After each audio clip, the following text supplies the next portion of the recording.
And final గా ఇప్పుడు పిఠాపురంలో అలా మొదలైంది. సో ఎప్పుడు రాబోతుంది సినిమా? నెక్స్ట్ మంత్ సార్, ఈ నెల 15-16 తేదీలకల్లా కాపీ రెడీ అవుతుంది సార్. అయిన తర్వాత మా సురేష్ బాబు గారు చూపించండి. మీ సురేష్ బాబు ఆ సురేష్ బాబు గారు ఎప్పటికీ మీ రామానాయుడు అంతే. అది నాకు జన్మ ఇచ్చారు సార్ వాళ్ళు. సార్ రామానాయుడు స్టూడియో అంటే నాకు ఒక కైలాసం సార్ అది. మా రామానాయుడు గారు శివుడు, మహాశివుడు, పరమశివుడు సార్ ఆయన. మా సురేష్ బాబు గారు ఒక గణపతి లాంటాడు, వినాయకుడు లాంటాడు. మా వెంకటేష్ బాబు ఒక సుబ్రహ్మణ్య స్వామి అంటాడు. అది నాకు కైలాసం సార్ రామానాయుడు స్టూడియో. ఒక్క అవకాశం ఇస్తే ఆ కుటుంబం మొత్తాన్ని గుండెల్లో పెట్టుకున్నారు. అసలు ఇప్పుడు ఇండస్ట్రీలో ఇలాంటి మనుషులు ఉంటారా సార్? అది ఇవ్వడం బట్టే కదా సార్ ఈ రోజు ప్రపంచం తెలిసాను కదా సార్. నాకు జీవితాన్ని ఇచ్చారు కదా సార్. ఒక మహేష్ డైరెక్టర్ ఒక జీవితాన్ని ఇచ్చింది వాళ్ళే కదా సార్.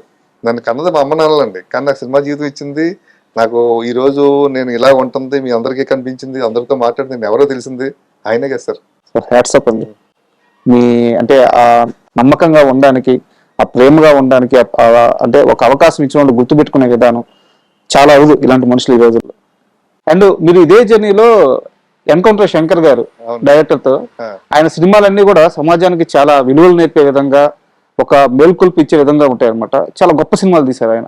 ఆయనతో కూడా ట్రావెల్ అయ్యారు. ఆయనతో మీకున్న మంచి అనుబంధం కానీ ఏదైనా ఇన్సిడెంట్ కానీ ఏదైనా చెప్పండి. అంటే ఎవరికి తెలియని విషయాలు ఒకటి ఉన్నాయి సార్ మా ఇద్దరి మధ్య. అంటే ఏమైందంటే సార్, నేను ఫస్ట్ సురేష్ పర్సన్స్ సినిమా అనుకున్నాను సార్ వెంకటేష్ బాబు గారితో. అది నాకు జరగలేదండి. ఆ ప్లేస్లో ఎన్ శంకర్ గారు వచ్చారు. ఎన్ శంకర్ గారు వచ్చి ఆయన జై మందిర సినిమా చేస్తున్నారు సార్. నేనేమో అయోధ్య సినిమా చేస్తున్నాను. జై మందిరలో మదర్ క్యారెక్టర్ భానుప్రియ గారు చేస్తున్నారు.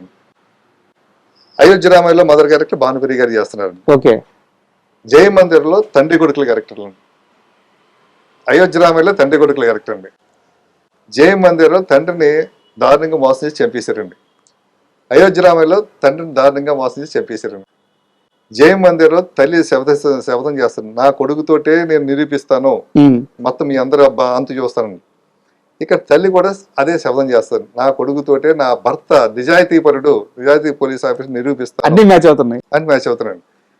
ఇది జరుగుతున్న టైంలో ఎవరో వెళ్ళి సురేష్ బాబు గారి దగ్గరికి వెళ్ళి, ఏమండి మీకు మహేష్కి మీరు అవకాశం ఇవ్వలేదు కాబట్టి మీ కథ ఎలాగో తెలుసుకున్నాడు మహేష్, తెలుసు మీ కథనే అటు ఇటు మార్చి అయోధ్య రామాయణ సినిమా చేస్తున్నాడు అని సురేష్ బాబు గారి దగ్గర ఒక వేసేసారు మాట. వేసేస్తే సురేష్ బాబు గారికి ఒక నమ్మలేదు. నేను నమ్మపోయినా కూడా ఒక టెన్షన్ ఉంటుంది కదా సార్. అవును, భానుప్రియ దాంట్లో వచ్చేస్తుంది.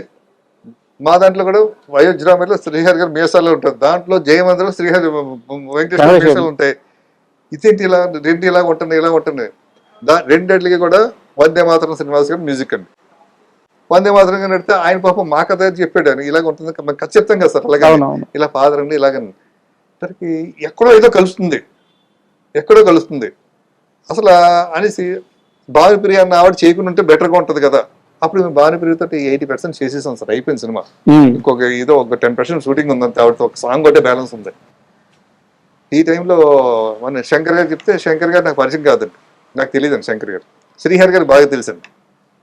శ్రీహరి దగ్గరికి వచ్చేసరికి అప్పుడు శ్రీహరి గారి దగ్గర పరిచయం అయ్యమాట. నేను అంటే నాన్న లేదంటే ఆ కథకి సంబంధం లేదు, అసలు మీ కథ అంటే నాకు తెలీదు, టూ ఫ్రాంక్గా చెప్పండి, మా కథ ఇది, మరి మీరు ఎలా ఫీల్ అవుతుంటే నాకు అర్థం కాలేదు అంటే, మీ దాంట్లో ఫాదర్ ఉన్నాడు, కొడుకున్నాడు, ఇది ఉంది ఇలా ఉంది, శబదం ఉంది.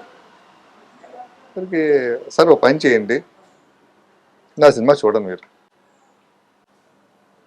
ప్రసాద్ ల్యాబ్లో ఎడిటింగ్ రూమ్లో ఉంటుంది, రండి సినిమా చూసుకోండి. చూసుకున్న తర్వాత నా సినిమాలో ఏమన్నా సీన్స్ ఉంటే మీ సినిమాలో షూట్ చేయకపోతే అది మీరు మార్చుకోండి.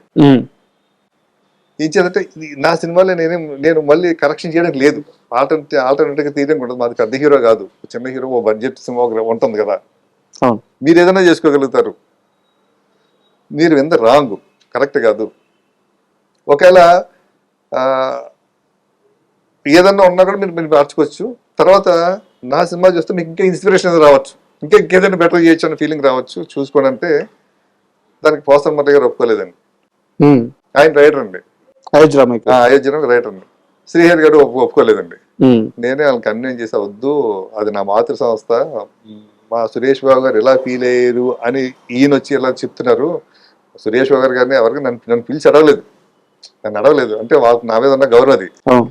మధ్యలో ఎవరు అనుకుంటున్నారు ఇదేంటి మహేష్ ఇలా ఇటువంటి కథ చేయడం ఏంటి, మన కథ చేయడం ఏంటి అని వాళ్ళు అనుకున్నారు అనేసి ఎన్నో రూమర్స్ ఇవన్నీ మనం నమ్మాల్సిన పని లేదు. ఎందుకు డైరెక్ట్ చూసేసాడు అనుకో, డైరెక్ట్ కథ క్లారిటీ వచ్చేస్తుంది. క్లారిటీ కథ ఆయన రాసుకున్నాడు కదా. ఆయన ఏంటంటే ఒక హిందీ సినిమా బేస్ మీద చేసి రాసుకున్నాడు అండి. అదే బేస్ పాసా మురళి కూడా చూసాడండి. ఓకే.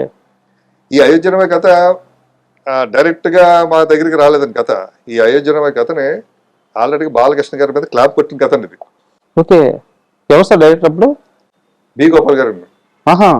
బి గోపాల్ గారి డైరెక్షన్ లో పోసాని కృష్ణమురళి గారు రైటర్ గా ఈ సినిమా క్లాప్ కొట్టి ముహూర్తం అంతా అయిపోయిందండి. ఓకే.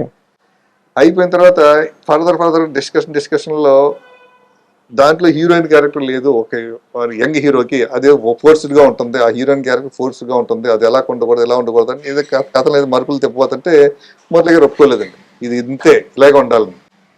అయితే మేము చేయమన్నారండి. లేకపోతే మానేశాను. ఇది కథ వరకు వచ్చేసాడు. ఓపెనింగ్ అయింది బాలకృష్ణ గారి మీద. ఓకే. ఓకే.